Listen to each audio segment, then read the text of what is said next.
It's You're going. live. You're We're live. live. You're live. Okay, great. Sorry for people in the Zoom. We are now in YouTube.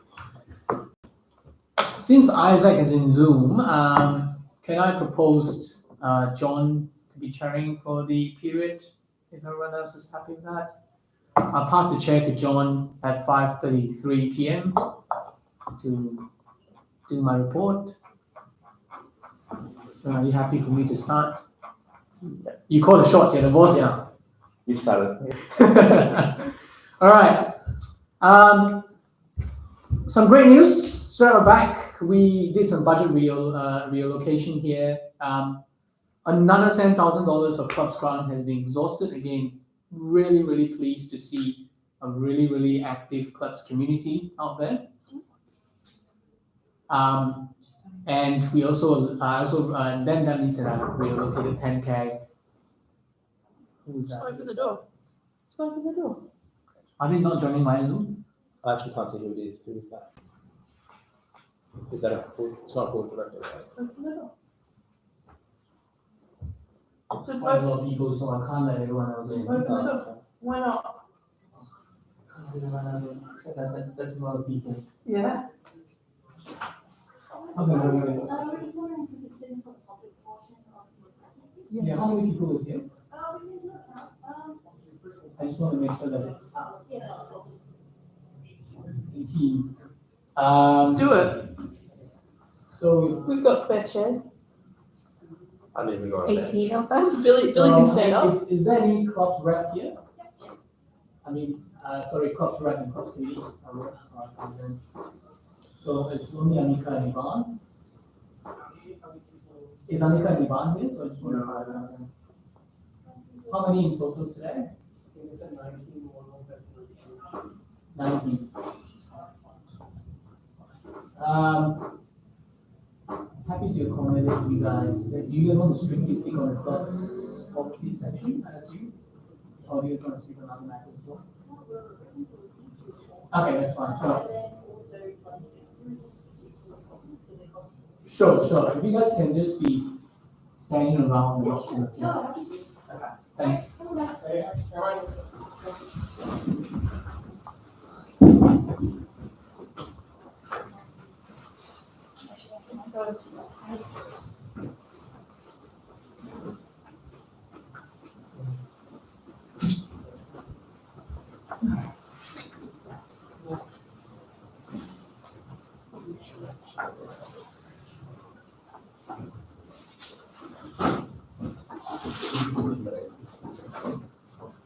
Sit on the bench. It'll be fun. Yes, it's a bench, yes. Checking that everybody can like fit in first. Here, right, pick up the bench. Okay. John, is it okay for me to continue? Sorry for the disruption. Now, I'll restart again. So we did a budget reallocation. Again, really pleased to see another $10,000 of clubs grant being exhausted. That was the extra allocation. I then requested Gary to again move another 10 grand from the SRC president honorarium, which was not expenses here, to pay for. Again, it's a really important section of YouX, and I would expect another 10 grand to be used pretty quickly. So in the total, we've got 100 grand this year in two clubs grants, which is really great. I know in the past it has never been expensed. So, and another 5 grand as well we have put into Breakfast Club to support Breakfast Club because obviously due to those cost increase this year. So that's for this year. 2023, fantastic news, and thanks to the really hard work of Gary and his team, especially Catherine as well, which has helped as a collective effort to advocate for this. Luke is outside. Luke is outside. Sorry, guys.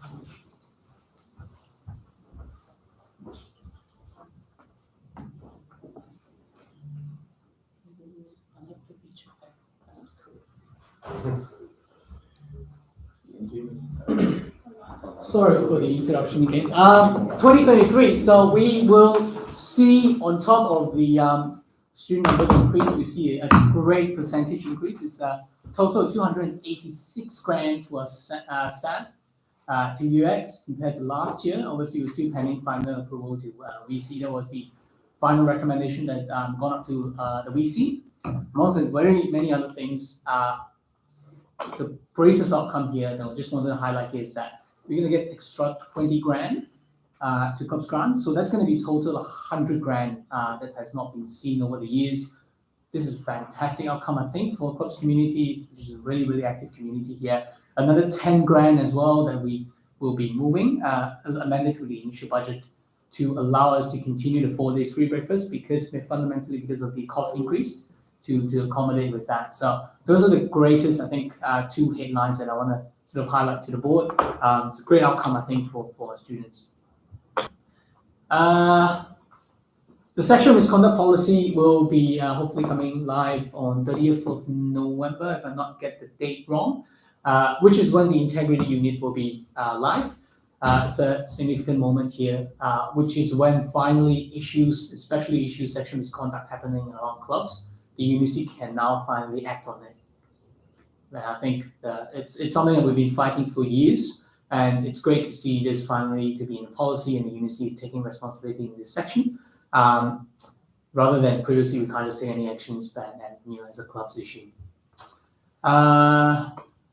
Something else I think, unless Luke, you want to speak on the club's community meeting, which you have a report, so I'll probably let you do that in the next section. Student radio, you would get a proposal today. Luke and I also met with the VC, a really productive meeting. Pretty much outlined his plan, what he has in mind for 2023. I think it's a really productive meeting, and I think we're sort of looking forward to that productive engagement. Do you want to add anything on that as well? No, I think you've covered it, mate. Just building up good rapport is the intention, really. SEC meeting, those are the couple of things we discussed. Education strategy, I did specifically highlighted that we, in this coming, so basically it's about how we can transform some of the aspects digitally. I did highlight that to make sure that on-campus experience still is important to the students, that we don't forget that. And we got some updates from Transforming Culture and Integrity in Indian State. It will go live on 30th of November, and now formally those complaints can be handled by an independent body. Students and staff will be combining to the same policy on that very date. No, is it done? No, you can ask for questions. Do you want to ask for questions from anyone about the report?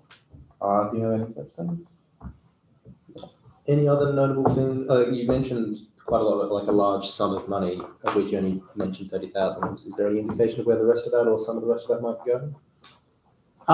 Events, stuff, media? Let me just try and recall. So that means that, Catherine, can you remember what other amount was due? And those are the 2 notable ones. It also means that we can spend some extra funds potentially towards events and stuff like that. Catherine, correct me if I'm wrong. Yeah. So I think. Sorry, that's correct. And also, obviously, we do have some increase of staff expenditure because of CPI increase as well, that kind of stuff. That's great. You're talking about the 2023 budget? Yes. Yeah, that's exactly, you summed it up. Yeah. So the main thing, obviously, is that we see that inflation increase, that we need to make sure that we're still competitive in terms of hiring our staff. So the remainder of the 100,000 is going to staff increases.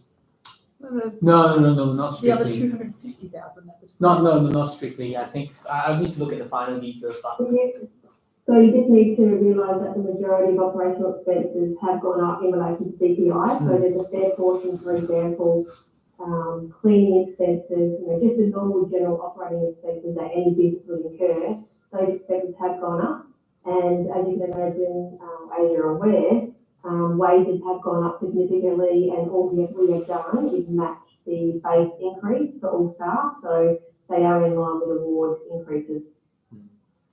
So any idea of like what exactly those increases are?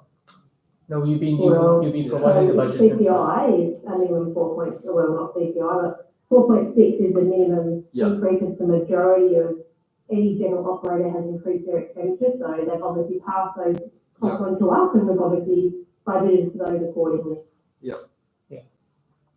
Thanks. Any questions? Any more questions? If there is no questions, I pass the chair back to Oscar. At 5:42, thank you, John. COPS Committee Chair report, all yours, Luke. Yes, honestly, not too much to report. Last meeting was nice and brief, apart from the bits that Oscar's already covered off on regarding the budget increases. And then another item which I believe we're to discuss in a little bit, so I won't go into that just yet. So that's all I have to say for now. Any questions for the clubs committee chair? There's now we'll move on to the clubs administration policy. Luke, feel free to chime in on that if you want to. The clubs committee has commissioned a review to increase the club membership percentage, and obviously commissioned a survey. Those are the survey results as attached in the board papers. There's a couple of considerations that directors, as I've spoken to you before the meeting, the directors should take into account when it comes to this resolution. So a couple of notable things. This was brought in clubs committee. I don't think there was a consensus in clubs committee. We didn't approve any formal recommendation from clubs committee. Considering the surveys, all the recommendations that you see here are from the staff that prepared the survey. I want to note two misconceptions. Unfortunately, that was led by Ondi. One of the first misconceptions is that, well, actually by Yvonne, the club's rep, the survey is public. It has been attached as part of the X camera. Since this agenda item was up, directors and it's also up in our website as well, so you can actually view in our website. Contrary to popular beliefs. And if we look into, so basically the resolution here as well that says, the resolution here is to say, and I can point people to the agenda. So I think the contentious one for 6.1.3 and 6.6.4, it's not saying that 75% must be students. We're saying that 75% must be students and university alumni. So that's not just purely students, and there's obviously a maximum 24% caveat there. Can be university alumni, so which means that through the minimum you would need to have 51% of them are students of University of Adelaide. So that I think alleviate one of the main points, unfortunately, by the very, very misleading post by Yvonne in the club's community page that alumni is not being acknowledged. It is something that is acknowledged in this policy. And the reasoning behind it is that we did talk to, after this, Luke and I bring this to board of directors as well, in terms of consulting about how this come about. A couple of main things to note here, obviously we just have a 20k increase in clubs grant. We want to make sure that students' money again is spent on University of Adelaide students, not on external people. This is not saying that we're saying that AGM's voting members, we're not saying that those people who are attending events can't be university, have to be this percentage. We're saying members, so which means those who hold a voting right during AGM. So that does not stop external participation through this resolution, in my view.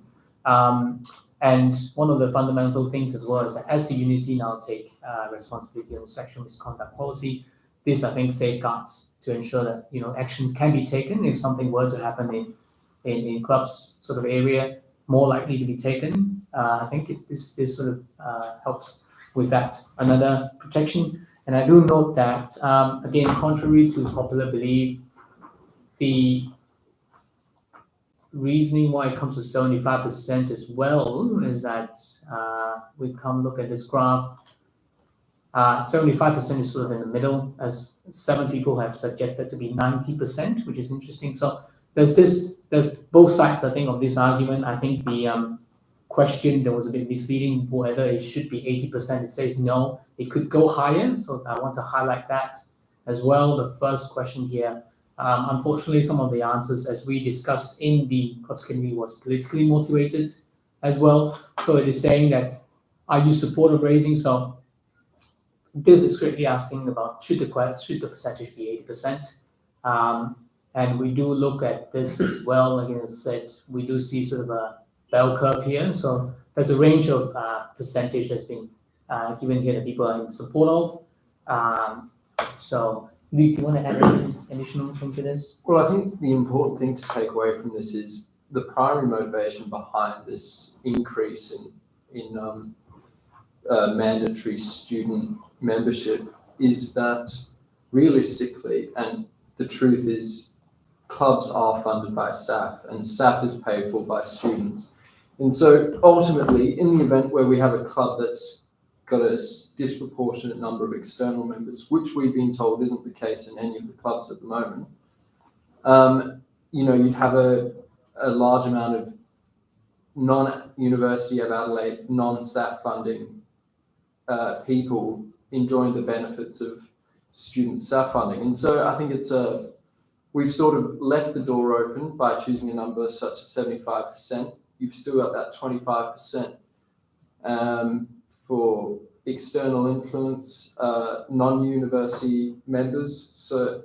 I think it's a much healthier model. Also, like Oscar said, it gives us more leverage in the events of things such as sexual misconduct and such, as that will come under the sexual misconduct policy when that kicks off and all of that. So ultimately, not really sure why there's been so much backlash about this. It's I think, a fairly clear, well-motivated policy without any sort of underlying people who might be affected by it. So I do note that if you want to compare it with a sports club, at the moment, I believe to join a sports club, you actually have to pay to be an AU sport member before you can join a sport club if you're external to the university. So I think that make up for the SAT percentage that we talked about. I think it was $80 from memory. Subject to higher fees. But the issue with that is we don't have the administrative capability to implement something like that. So, Grace. You've got two arguments going on here, where one is we're upping the percentage so that it's only students can vote in AGMs, and that'll minimise external output. But then you're also saying that we're upping the fees, the percentage, so that it's only AUU. UX. Sorry. So that it's only UX clubs and club members can enjoy. Let me rephrase. Yeah. So you're talking about only 8 people who are members can join in an AGM and vote, but there's still external people from other universities who can go to club events. But then you're upping the percentage so that less people from outside can join a club. No, they can still join. Well, they can join the events. So at the moment, our grant guidelines is aligned to that, and I think we intend to sort of tighten that out as well further. So at the moment, our grant guidelines, for instance, the impact grant, so the biggest grants, there is a stipulation that that if they're UX members or University of Adelaide students, we expect them to be cheaper costs. I suppose though, it is worth going over and ensuring that this doesn't impact, like, say, for example, AUES, who hosts a massive pub crawl, where there might be a large proportion of it, probably unlikely to that proportion, but in the event that it is the case, is that affecting those kind of club members, or are we only targeting AGM? So members, voting members. Yeah, voting members. But then, Sorry, can I just make sure that this discussion finalized, and then I can open up to general. Can I just finish here? Sorry, this is directly related to that. The Engineering Society will be affected by it. They will lose a lot of their members overnight, just like that. How so? The Engineering Society is very heavily made up of external students from other universities, etc. Yes, and that's and where the majority of their funding comes internally from that revenue, not from you. So that's where we need From popcorn t-shirts, not from memberships. No, from popcorn t-shirts. Well, I think it is still worth mentioning that we do need to consider that. Like, is there a way of differentiating between AGM voters and club members? Well, there's certainly this clause is the list that any students when the club re-registered, that's the AGM lists that we have visibility on. The UX doesn't have visibility on whole membership lists. So I don't think we expect. What this is that when they come and re-register the club, they put in their AGM minutes. yeah. So those who attended the AGM is what we have visibility on. So then do we need to clarify that clause to ensure that it doesn't refer to members broadly, but rather that AGMs have a 75% student voter base rather than the club in general?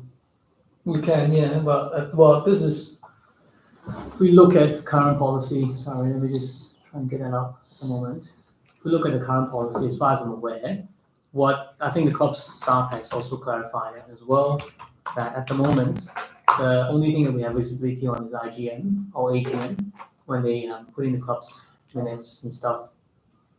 Which, I mean, I suppose is reasonable in itself in answer to, like, you know, if an AGM has a disproportionate amount of external students voting in it, that's certainly not what we'd like to see. But absolutely, there's nothing, we need to make sure that the clause doesn't impact external members. So just find But out. the clause, the part of the club's administration policy you're amending is provisional registration. Yeah, so So then it doesn't affect any existing club? the list of people, so that's 6 Re-register every point, year. re-register as well. So if you look at, In the, we could clarify here that rather than amending it close, we can say here. 6.1.3 is the main line there, it's not 6.2. Yeah, you could amend it you could amend it if you want to clarify specifically for IGM purposes, you can clarify at 6.2.2. Can I make a couple of notes for all individuals to please consider? Yes. So at the moment, this motion goes against the overwhelming survey results from the club's community. 95% are against this change. Secondly, it also goes against the recommendation from the club committee to endorse the survey findings and to not implement this change. The other thing that you all need to take into consideration is the fact that administration burden that this will place on the club's administrator. And I guess lastly, you all need to remember that you all do have that duty of care also in relation to the YouX branding. So given the fact that the consultation on this piece is not quite huge, is not expansively large, the data you have represents the change not to go ahead. So it's up to you as board members to have a duty of care to either go with that survey result or go against it. I just want to let you think about that for a while. Does directors have anything to add to that? There's no, I will open it, we need to clarify this. we can, Yeah, yeah, we well, Oh, can. no, are you going to open it to everyone? I think, No, I think it's as different it, for as that. it stands, the current recommendations probably need to be slightly clearer. We can amend better that. worded. So- Very much so, yeah. Does directors, But also, I mean, it is worth considering what Catherine's saying in that. Should we open it up to everyone in the room too? just before that, so just wanting to work out what directors, where directors stands first. Is directors in support of having 75% or the 75% thing on the people attending the IGM, or are we in support of members in general? I just want to get a sense of feeling before we. Well, certainly not members in general, because that would impact the dynamic of a lot of like some of the most prolific clubs. I think though, in terms of IGM, we probably need to consider it more closely. Unfortunately, and Catherine, this probably refers to, is I think to some extent the survey was, the intentions behind the survey have been misunderstood. But yes, there's not really, it is, like you said, worth considering the feedback from that. If we were to adopt the 75% at the AGM and IGM, how would that be worded? Well, I Assuming you think were the other alternative is potentially there needs to be some more research, and there needs to be some more research on the club community. So We've seen in the past that we've had, and I don't like to bring this situation up, but we are in a situation where,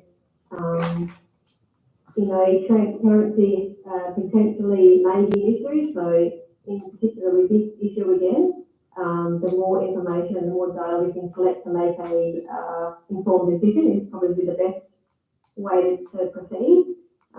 Given the fact with the rebrand, we have been in this position in the past, I would hate to bring YouX into more disrepute by making a decision that we don't have all the informed decisions. Just before that, so directors, any other comments on this? Felix, I think you was about to say something just now. Well, I mean, this was the fact that you've only just brought up the concept that we could regulate it by having 75% of people at an AGM rather than membership, which would be certainly better for clubs.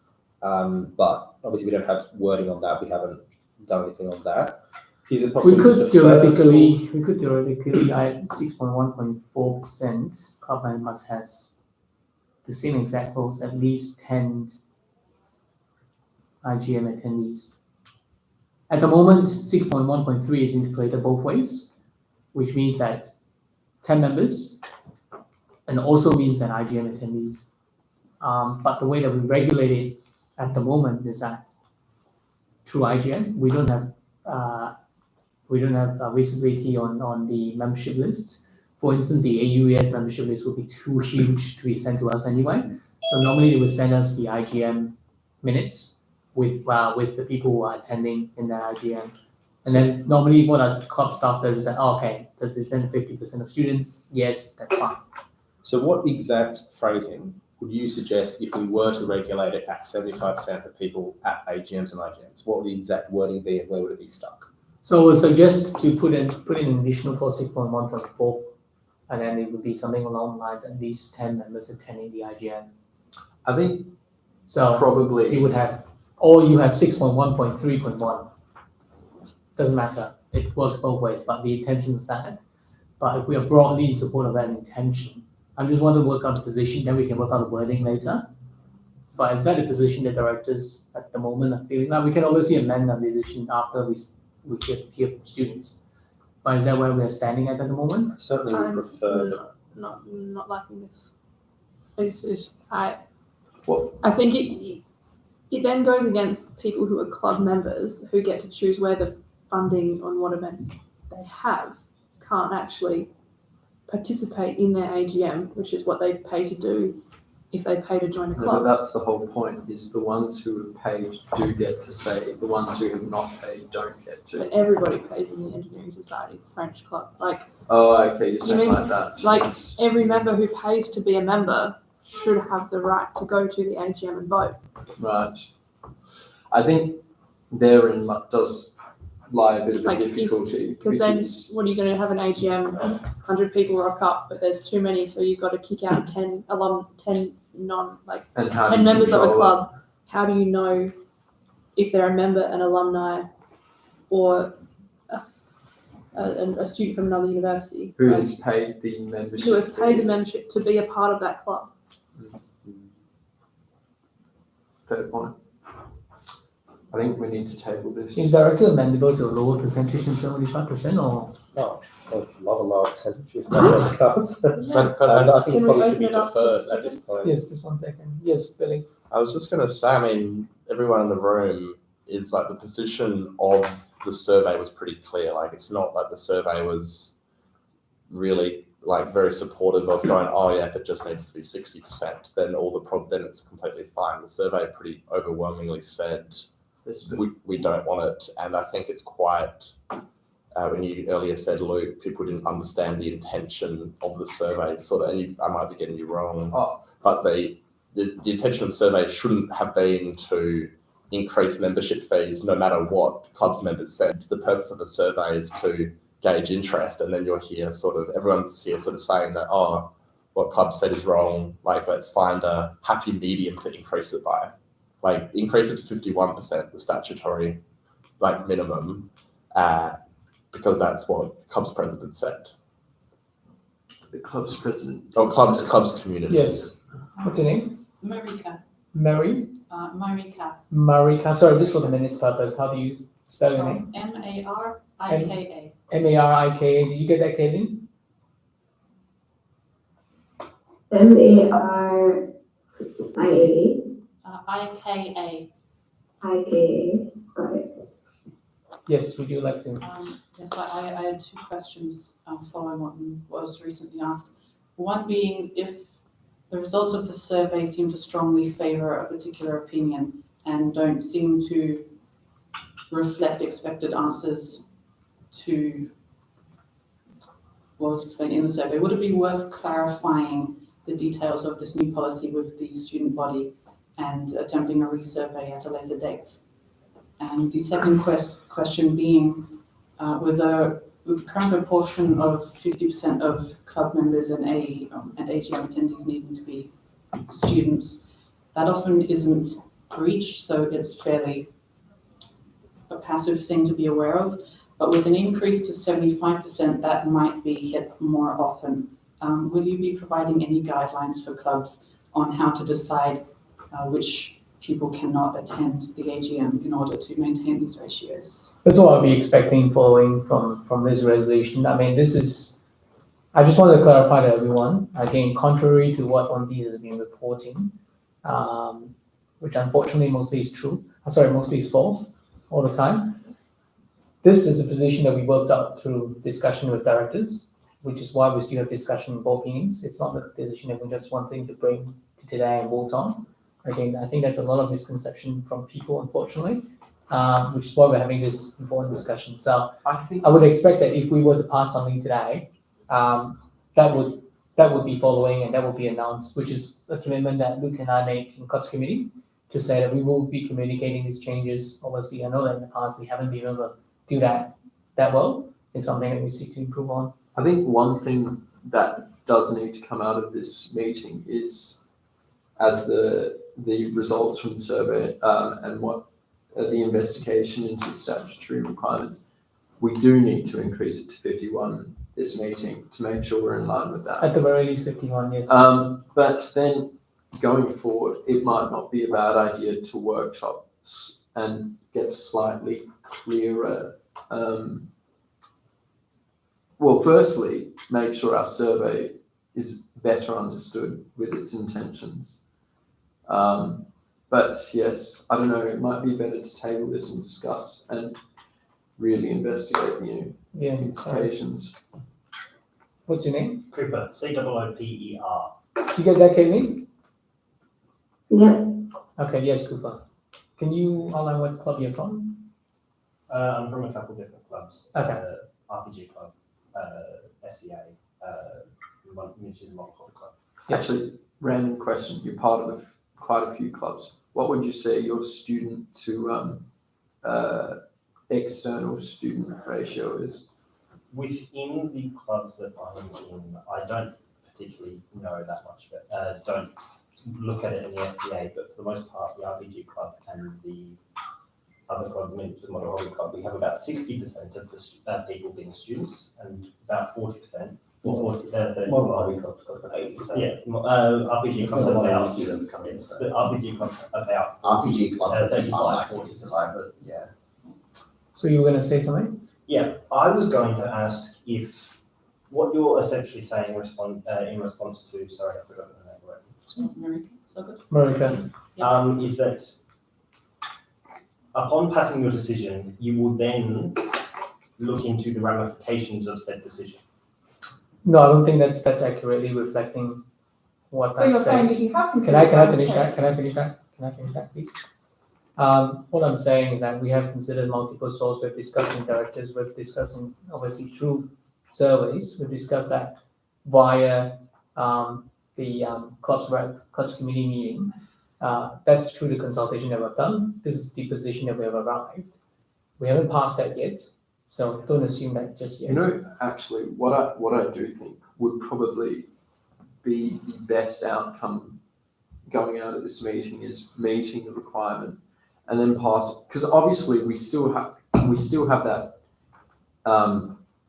that I wouldn't say a dilemma, but the original motivation of clubs generally are funded by students, barring a few outliers who manage to run independently with their own membership and t-shirt sales. Anyway, getting back to what I was originally saying is running a survey to see where clubs stand at in terms of student and external student memberships and see what the actual implications would be, and then make a better assessment on this decision. Sorry, what's your name? Monika, Monika, from the Adelaide University Society for Creative Anachronism. Sorry, just one sec. Did you get that? It's a bit of a mouthful. Sorry, just for minutes for purposes, we just gotta get everyone's name. You don't want my last name, trust me. That's fine. Did Okay. you say your name was Monica? Monika, Yes, Monika. Monika. Yeah, okay. Yes, Monica. Yes, okay, so just one perspective in listening to all of this sort of thing, as well as consulting with some of my other colleagues here. If you are required to ensure that it is a majority of university students, 51%, reasonable. Then that way you're decisively in the majority and it doesn't add too much strain to administratively. It meets the requirement and everyone, as far as I can tell, is reasonably happy. As to the 75% or 85%, that causes strain from an insurance perspective as well. Because the way the insurance works at the moment is you need to be a Adelaide University member or a student sort of thing, or a member of one of its registered clubs. Mhm. So particularly if you're engaging in a range of activities, and I don't know exactly which club everybody is from, but one of our most valuable resources are experienced safety officers, experienced trainers, teachers, experts in the fields of our hobby that can come in and help. So from an insurance perspective, if we were to say, look, sorry, we have to kick people out or we have to disallow you at our events due to an insurance risk, that then severely limits the scope of what we can do as clubs in terms of enriching the university experience. So that's one main point there. Do you know what the insurance clause is?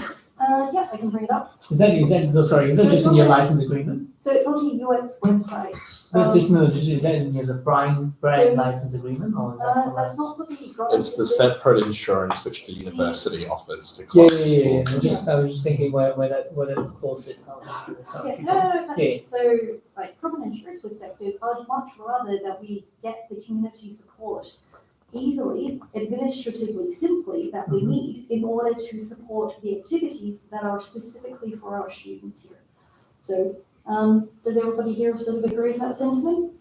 Yeah, thank you. The other thing as well, I think you mentioned earlier, a lot of the clubs already have majority university student membership. So in terms of adding an alumni requirement, one of the questions there that I could pretty easily see happening is how do we prove who is an alumni and who isn't? Do we start asking them to bring out their student records? And if, for example, we've got someone who's applying to become a member of the university and they've found the club through whatever means, do we then tell them, sorry, no, you can't attend because, sure you've applied, but you're not a member yet?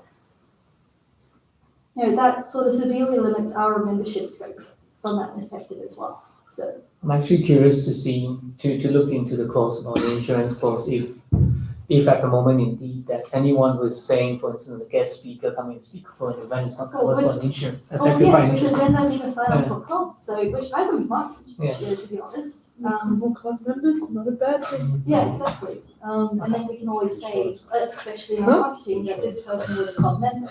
But Okay. basically, the sort of crux of the point is, whilst I understand the requirement to meet that majority student thing, I'm in support of a 51% requirement. That seems fair and reasonable. Our people feel free to nod, yep, or not nod. Yep. But then in order to support the university, we need that community involvement and those links. I can't tell you how many jobs I've gotten through club involvement because, I knew someone who knew an opening somewhere. So that's part of that community engagement and helping students prepare for the real world beyond university. So, a question, do you think that the 25% would be enough of an allowance for external influence? I don't think so. You don't think so? No. Okay.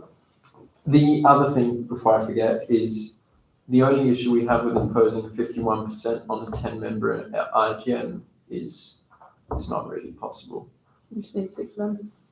So, Six yes, true. 6 members.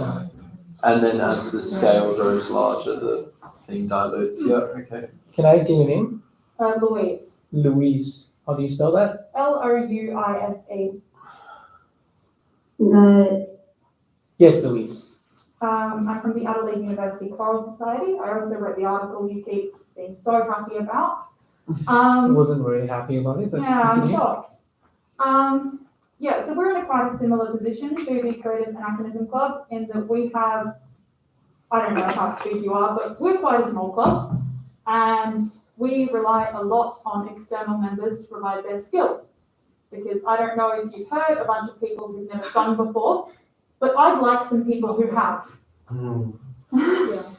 They also support us financially. We are an entirely financially independent club because we do not meet grant requirements. And that Sorry, what's the grant requirement that you don't currently meet? we I'm have to actually run interested in- rehearsals and pay professionals. Okay.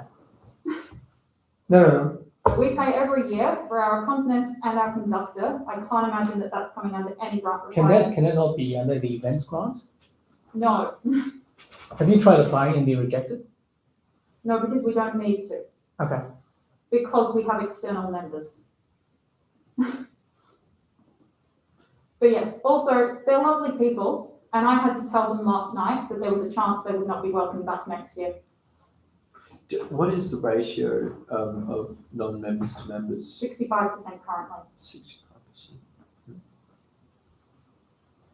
Okay. Is there an additional point? I just want other people to speak as well. Does any other people want to speak as well? What's your name? Cooper. Cooper. Oh, sorry, Cooper. Just want to make sure that it's first time speaker. What's your name? Sorry. Kansas, Kansas. Did you get that, Kayleen? Yep. Kansas.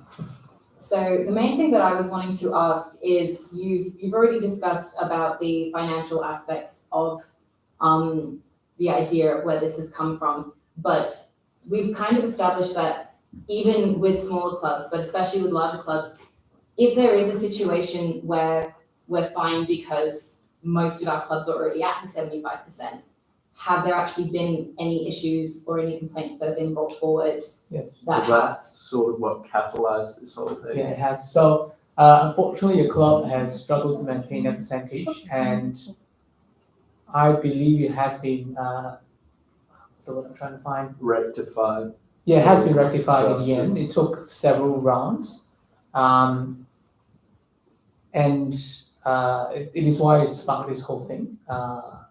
That discussion in the club committee. So, is there any other question? And I was also just wanting to, in relation to voting membership as well, when it comes to, so I'm the president of the Pride Club specifically. When it comes to a lot of clubs where we represent people of minority status, the way that we tend to rectify issues of, oh, well, we might have a bunch of people who could come in and be a paying club member and potentially overrun the club for whatever reason. Most clubs that deal with either cultural groups or religious groups already have an item in their constitution that says that you should be a part of the group that is being represented in order to be a voting member. Even if you are a paying member, that can come along and be allied with that minority group, but not have a say over the top of them. So there is already a sort of statute put in place for most of those clubs to avoid issues of people coming in and having a say where it is not necessarily appropriate for them.